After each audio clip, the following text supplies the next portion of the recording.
Hi, welcome to Tamika's Story Time. Thank you for tuning in. If you haven't hit that subscription button, I encourage you to do so now. If you haven't hit the notification button, I encourage you to do that as well. Give me a thumbs up.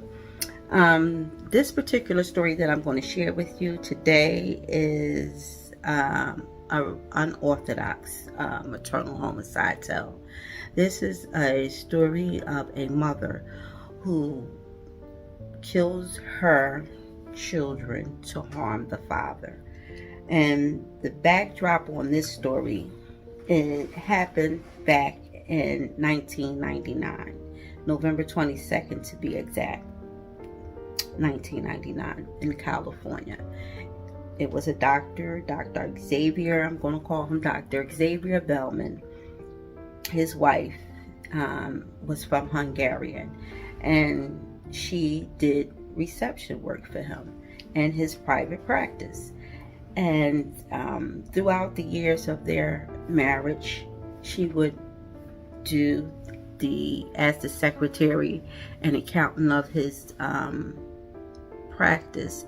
She was wiring money over back home to her family. And this went on throughout the years of her in her working with her husband. And throughout the years, they had 4 children. And, and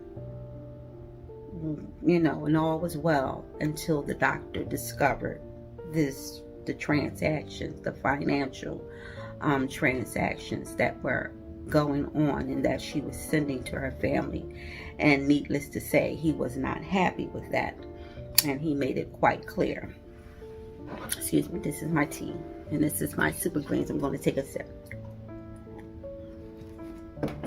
And he made it quite clear to her that under no uncertain terms would she be sending any money, and that she will no longer be working at doing the financial books of that of the practice, and that he would hire an accountant to take over what she was doing. And this didn't make her happy at all. So, and throughout that, the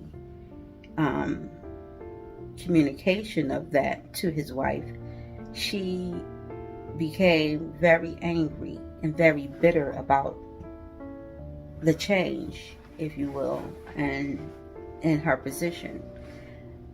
So this particular night, November 22nd, she felt in her heart that she would pay him back. And she was fearful that not only does she lose her position and as an accountant over his business, that she was going to lose her position as his spouse. And she was in fear and concern not to get this woman any pass, because this is something that's just unacceptable on all terms.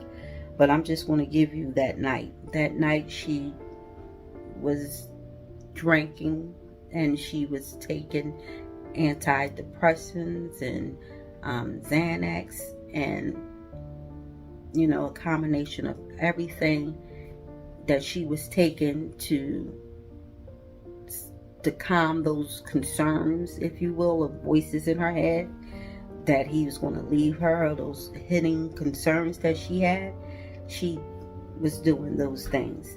Well, the doctor was not at all knowing that this woman was in her heart worried and concerned about the state of their relationship, to the degree that it was in question of, in her mind, that he returned back to the office after eating dinner. Well, that night, the woman put the kids to bed as usual. She put them all in their bed and she kissed them goodnight.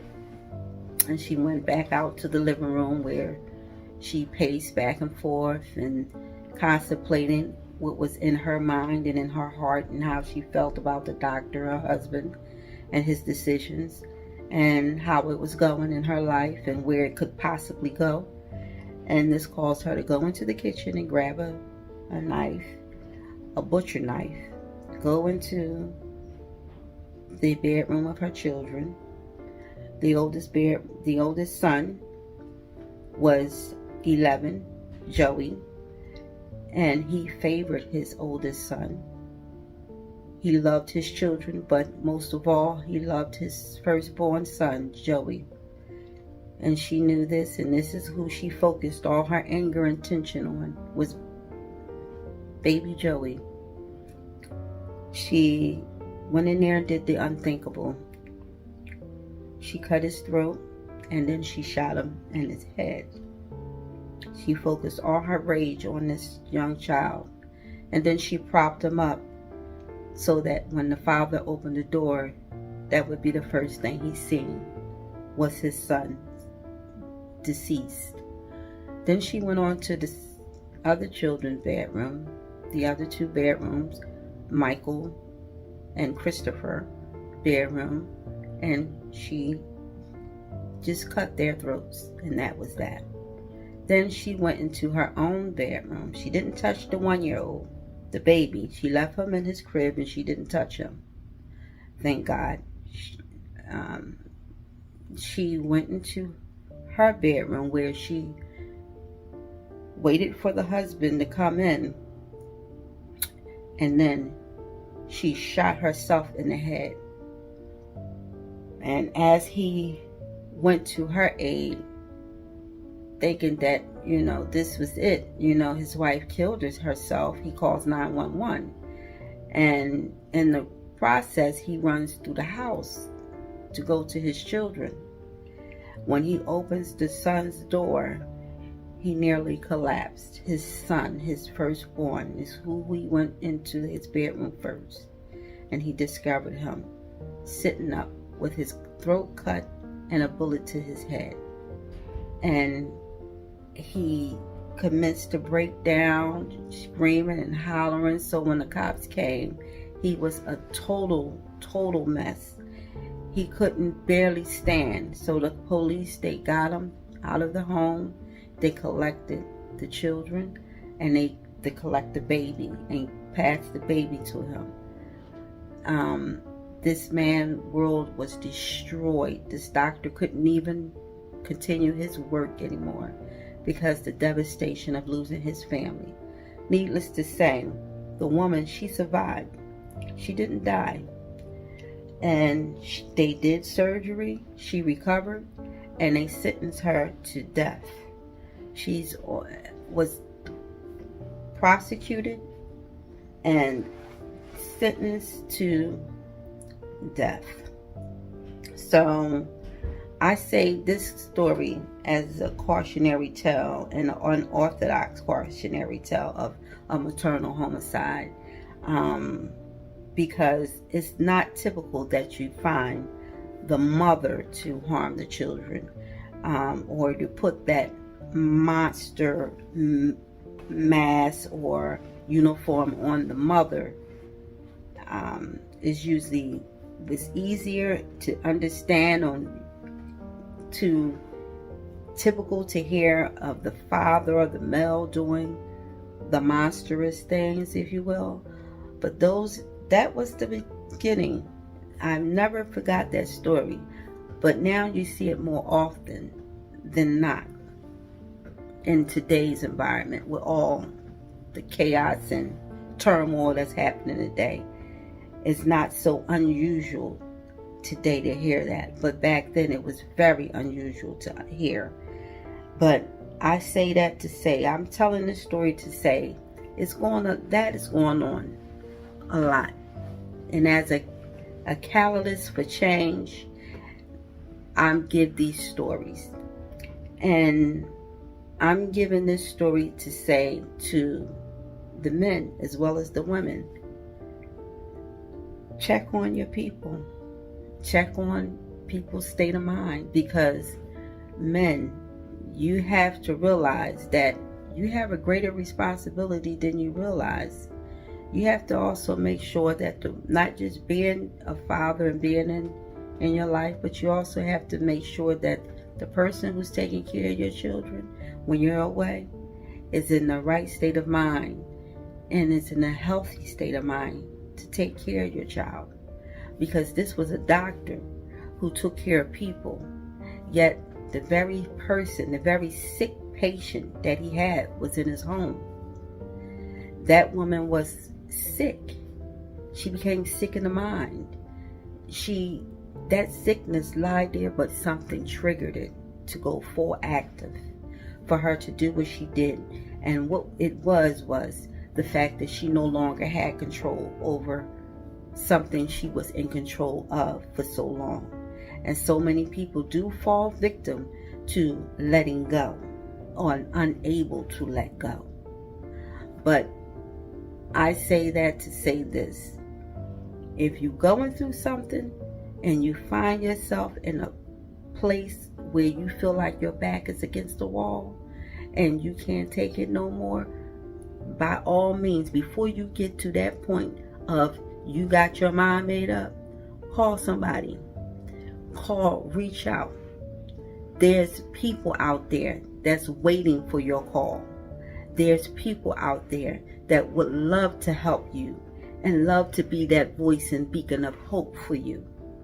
I hope that this story is a transitioning phase for someone who may thought that. You got a lot of single women out here that's doing it by themselves and feel like I can't take it no more.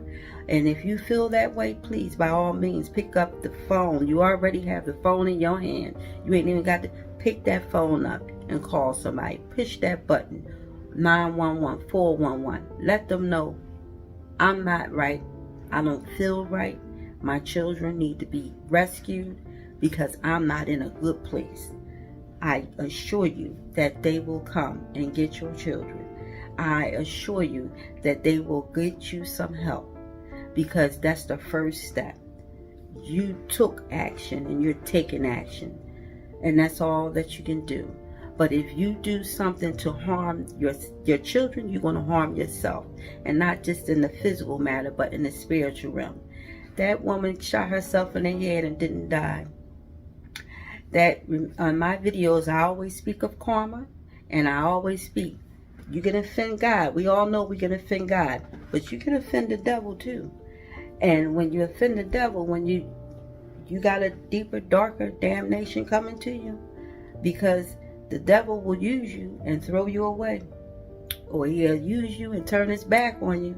So therefore, to all those who's gravitating to the devil and selling their soul, if you will, to the devil, you might want to listen to this too, because it's not limited to just this type of story. The story goes on, but this is a story that I'm giving to you, and I'm giving it to you for a cautionary tale, and that to be a beacon of hope and support to someone. You have support. You will need to reach out to get that support. Speak to somebody. Talk to somebody. This is why God gave us 2 ears and 1 mouth, to listen and to speak when necessary. Not all the time we need to speak, only when it's necessary. But listening is everything. And giving a person some affirmation and confirmation. Don't be there to judge them. Don't be there, be critical on them. Be there to give them some words of hope, some words of encouragement, some words of affirmation that it's going to be okay. And show them and be a support system. Check on them. Don't just give it to them, but check on them. You're going to have to be that bridge, if you will, for them. You will be blessed for it in the end. You may not see it right away, or you may see it right away, but don't look for it. It'll happen. It'll reveal itself when it does. So I say, I hope that this was a blessing to you. I hope that you be a blessing to someone else. I hope that God continues to bless you, and I will continue to give you more stories and bless you with more confirmation and affirmations of stories, of resolutions, of philosophies and philosophical views, and cautionary tales and testimonies, if you allow me to do so. I welcome you into my space. I hope that I am a blessing to you, and you are truly a blessing to me. And I say, I look forward to giving you the next tale. Stick around with your girl. You won't be disappointed. Peace.